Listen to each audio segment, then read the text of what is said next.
Hello and welcome. You're watching France 24, and today we're bringing you a special debate in cooperation with the World Economic Forum. We're in Istanbul, where the forum is organizing a regional conference for Eurasia, the Middle East and North Africa.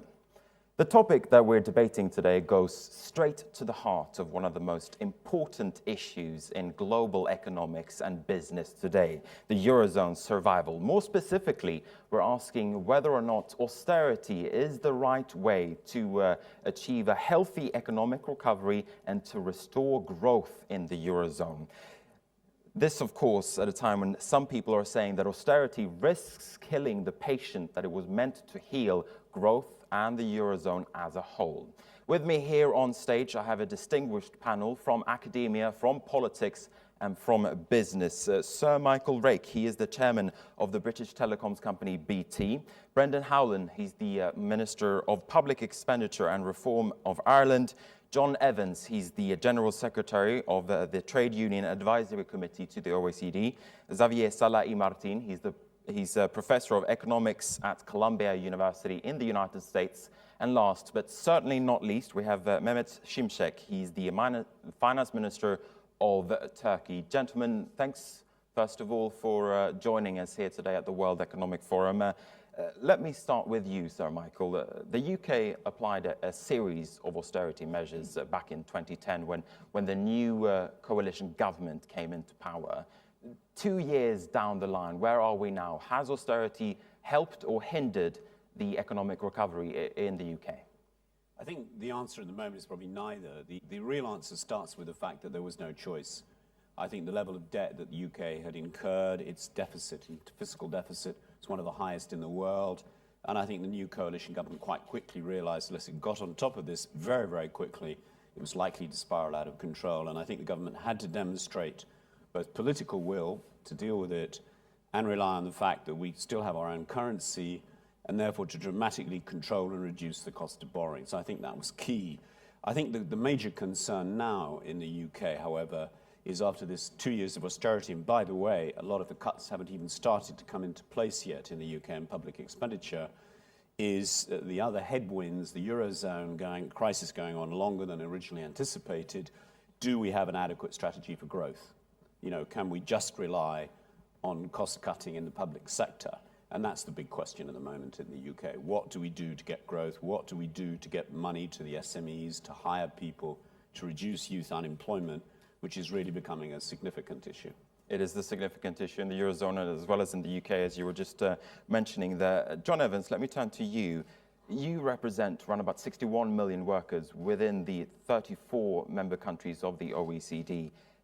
Is government spending making a real difference with respect to employment? As we're seeing austerity measures, for instance, bite in, are we seeing unemployment coming up as a direct effect of that?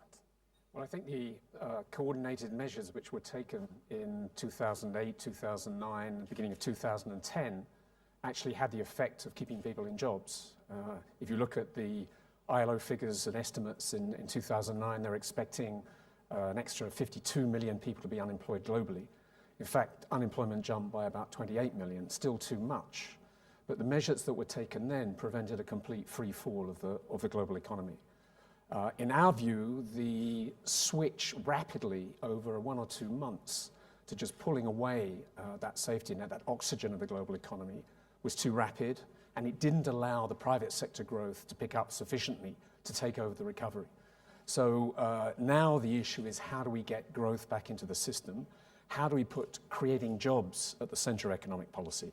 Because unless we can put people back to work, get them paying taxes, get the economy moving again and putting confidence back into consumers as well as investors, then I think the risk of debt traps and spiraling deflation is very real. Professor Salah-i-Martin, regaining confidence will, of course, require boosting competitiveness in Europe. And when you look at the European scene, it's often seen as if there is a northwestern, frugal, competitive part, and then in the southwest you have the more wasteful, if you will, economies. People are probably, or would probably think of Greece first and foremost. But where is, though, the Eurozone when it comes to competitiveness as a whole? How competitive is the Eurozone vis-à-vis other regions of the world? I think regaining confidence requires diagnosing the problem correctly. And I think that posing the question on whether there should be more or less austerity, more or less government spending is a big mistake, because there are three big problems, three big areas that require three big kinds of solutions. One problem is debt. Public debt, private debt, bank debt, that problem should be addressed if we want to save European problems. Second is deficits. Third is economic growth. These are three different problems. Of course, they are related. If you decrease the deficit, you affect economic growth. If you try to cut the deficit to reduce that, you might affect. So everything is interrelated. But thinking that you can solve all the problems with just one measure, at least you need three measures, right? One for each problem. And therefore, the debate should not be more austerity, less austerity. The competitiveness question that you ask is going to be relevant for the third question, right? We need the southern European countries, the periphery, to become more competitive, and for this there's a whole array of things they need to do. But don't believe for a minute that if you start growing, you're going to solve the financial problem, you're going to solve the debt problem. Those require separate solutions. I just want to go back to a point that you, Sir Michael, brought up before, that Britain back in 2010 didn't really have a choice when it comes to austerity measures. I suppose one could argue that the Eurozone is in much the same seat as Britain was two years ago. Minister Howland from Ireland, what do you say about that? I was just wondering whether my country falls into your northwestern frugal countries or your southern. You're the exception that proves the rule, countries. perhaps. Well, I hope we've been either. I think we were the poster boy for economic growth through the Celtic Tiger times. At fora like this, Ireland was the country pointed to. The core of our problem was a banking issue and the nationalising of a banking debt. And that recapitalising of the banks in Ireland cost 40% of GDP, or 64 billion euros. And that's a mistake that we have to reflect upon now into the future. We have to balance our budget. So the issue of fiscal consolidation is one that has to be faced. But I don't think the issue of fiscal consolidation and growth and job creation and stimulus are mutually exclusive. We have to have twin-track strategies. We have, in Ireland, I suppose, the perfect example. We have a dynamic industrial base. We have growing exports, but we have a very flat domestic economy because of the quantum of money that we have sucked out, in real terms, probably more than any other country since 2008. So we need stimulus back to give people confidence again to spend, and Europe needs to have that strategy. From our own perspective, I welcome the new focus on growth, certainly since the election of François Hollande. I think it has gained enormous traction in Europe, and we need to have that put into concrete measures now. Specifically issues like having more paid-in capital to the European Investment Bank. Countries such as my own, where it is very difficult for the sovereign to borrow because of our impaired status, needs to be assured that we can have actually drivers for economic stimulus that will create jobs in the medium term. We need to look at the issue of recapitalizing of the banks, and hopefully the European Stability Mechanism itself should be doing that, so it's not impairing the sovereign as we repair the banking system. And of course, President Barroso has talked about the reassignment, for example, of structural funds. There is a variety of real measures that are urgently needed now. I think we've talked about it long enough, and the response seems to be incremental always in the European Union, and indeed in the international community. We need to have a clear strategy now that can overcome the challenges faced by a number of countries whose essential economics, like my own, are very robust.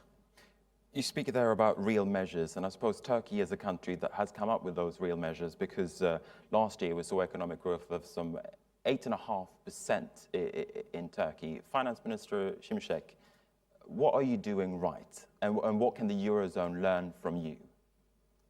Well, circumstances may certainly be a bit different, but we've gone through quite a bit of adjustment in early 2000, from 2000, 2001 onwards. Our adjustment was actually very large. We had annual primary surpluses in tune of 6.5% of GDP for quite a few years. So I think through that fiscal adjustment, there was a boost to confidence. Private sector investments, private spending has increased. There was a crowding in effect. But that was because we were fully penalized for irresponsible fiscal policies of 1990s. The problem with Eurozone is that because some of the those countries that had poor fiscal positions were not penalized. They had access to capital at very low rates. At the peak, we had real interest rates in this country prior to fiscal adjustment at almost 20-25% real interest rates. So we were fully penalized. So what happened was, as soon as we start austerity, there was a boost to confidence. So a virtuous circle started. Essentially, as a crowding in effect, private sector investments, private spending increased. So public sector retrenchment did not mean weaker banking sector, did not mean high jobless rates. In the case of Europe, of course, you have a combination of problems. You've got banks that are already troubled because of toxic assets, real estate bubbles, and of course, the value of government papers that they hold has collapsed. So the banks are weak, and governments are relatively, obviously, fiscally, some governments are in difficult positions. So you really need some outside help. In the case of Turkey, if you go back to 2000, 2001, we secured help from the IMF, but also we did very painful adjustments. So pain at that time, was sold to people saying pain today, growth tomorrow, rewards tomorrow. But in the case of Europe, it looks like pain today and pain tomorrow, literally, because there is deleveraging by private sector. Banking sector is weak because of other reasons that I explained. And of course, governments are pushing for austerity. So that means lower economic activity. External backdrop is not as strong as it used to be. So you've got a combination of weak domestic demand on the back of deleveraging by private sector, fiscal austerity by governments, and of course, weaker banking sector, which means higher jobless rates, falling economic activity, and actually you're not gaining anything. Fiscal austerity is not fixing problem. Europe needs growth, but for growth to start, you need a significant boost, an external boost. That's why the argument for a bank bailout by a European fund, for government, I know there is moral hazard and all kind of issues, but essentially there is clear need for support from outside, whether that is Germany, whether it's a combination of other funds. Clearly, something has to be done. I saw several nods there as you were speaking, Minister Shimshek. John Evans.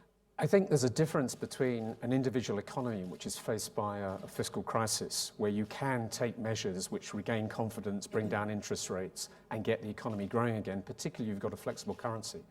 I think you can't do that at a continental level, which is such a large component of global GDP. So one size doesn't fit all.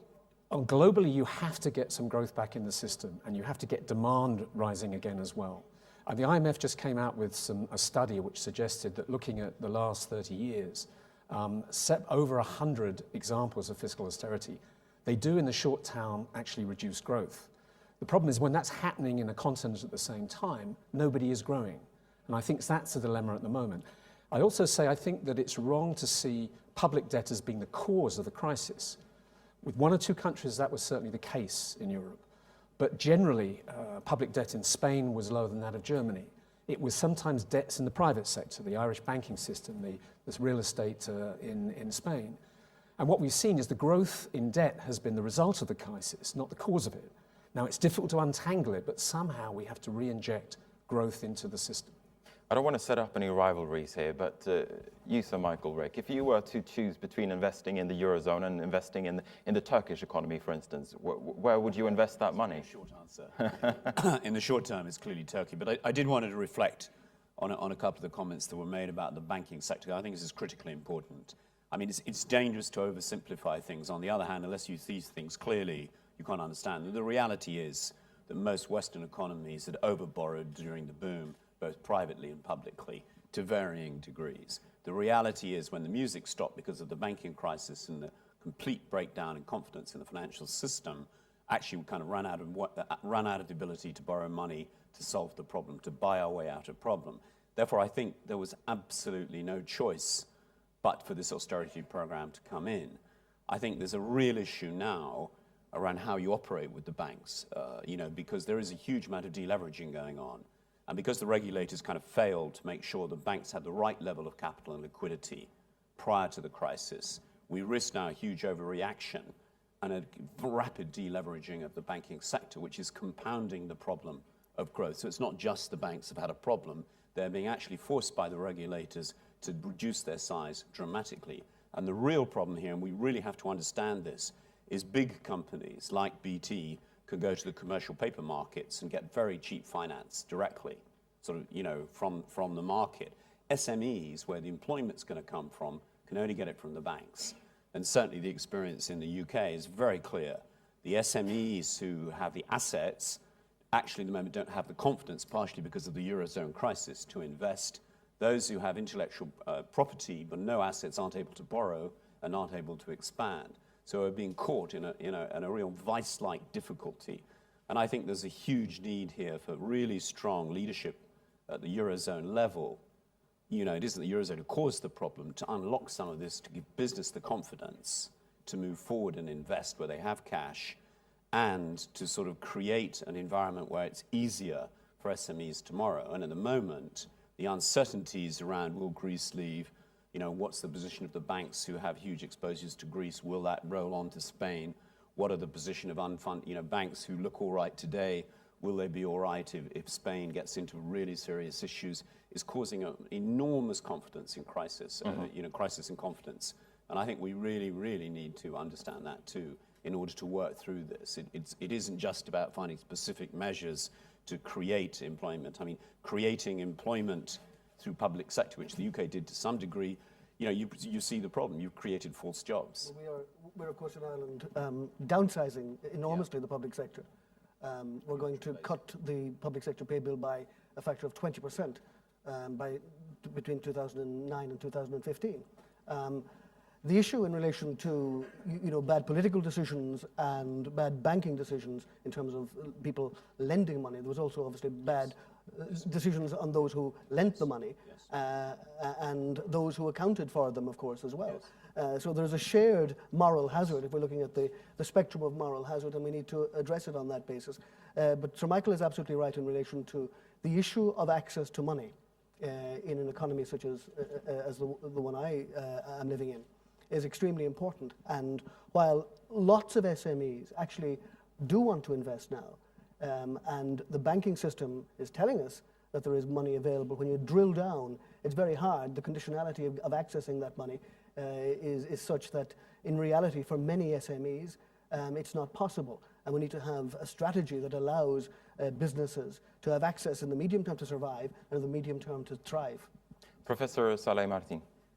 Yes, I think we should not forget that every single economic theory in the history of the world says that if you increase taxes in the middle of a recession, and I'm talking about Keynesians, I'm talking about classics, I'm talking about lunatics, everybody agrees that if you increase taxes in the middle of a recession, the recession worsens.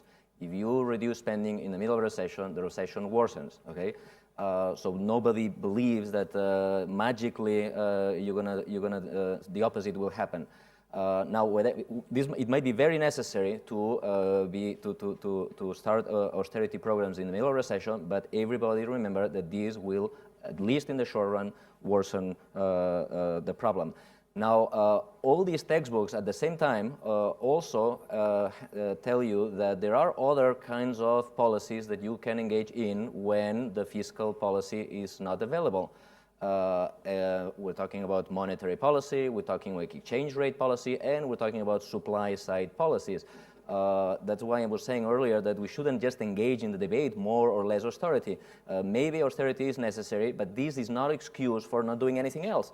Why aren't we playing with monetary policy? Why aren't we playing with exchange rate policy? Why are we taking so long to engage in supply or competitiveness policies?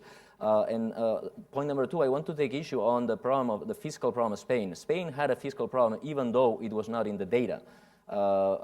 Spain had a real estate bubble, and therefore the tax revenue was transitorily high.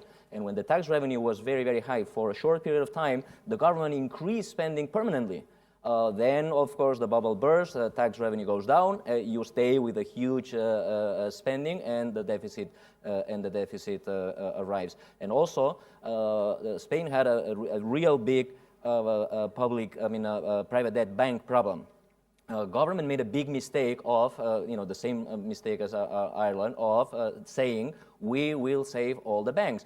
When you say that, immediately all the debt of all the banks becomes public debt.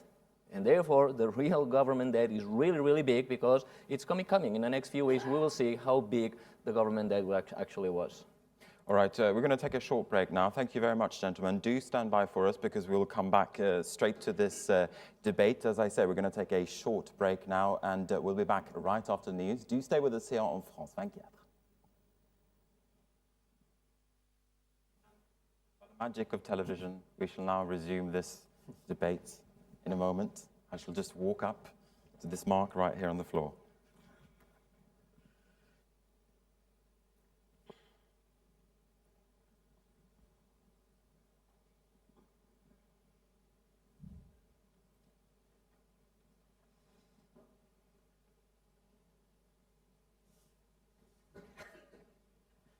I'm fine. Thank you. Sorry, merci.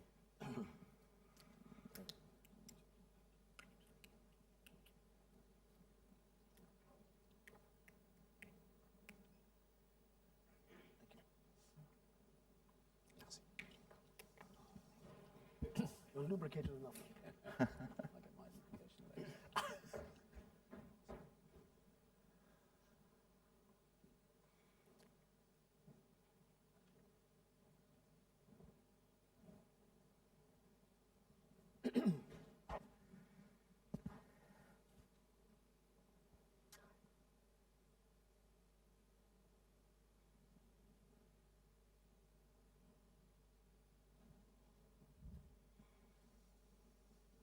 I'm just waiting for the go-ahead in my ear. TV presenter does nothing except for unless someone speaks into his ear.